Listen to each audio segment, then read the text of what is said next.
कधी विचार केला आहे का, दामोदर अष्टकम इतकं हृदयाला स्पर्श का करतं?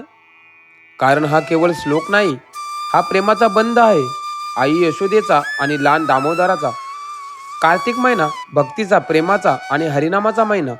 या महिन्यात प्रत्येक भक्त सकाळी दीपदान, नामस्मरण आणि दामोदराष्टकम पठण करून दिवसाची सुरुवात करतो. त्या क्षणी वारा मंद वाहतो, घंटानाद दुमदुमतो आणि दीपांच्या प्रकाशात लहान दामोदराचे रूप मनात खुलतं. यशोदामाई जेव्हा कृष्णाला दोरीने बांधते, तेव्हा ती दोरी प्रत्येक वेळी दोन बोटांनी कमी पडते. कारण तो खेळ होता भक्तीचा आणि करुणेचा. त्या दोन बोटांमध्येच लपलेलं होतं मनुष्याचा प्रयत्न आणि भगवंतांची कृपा. जेव्हा दोन्ही एकत्र आले, तेव्हाच लहान दामोदर आईच्या प्रेमाने बांधला गेला.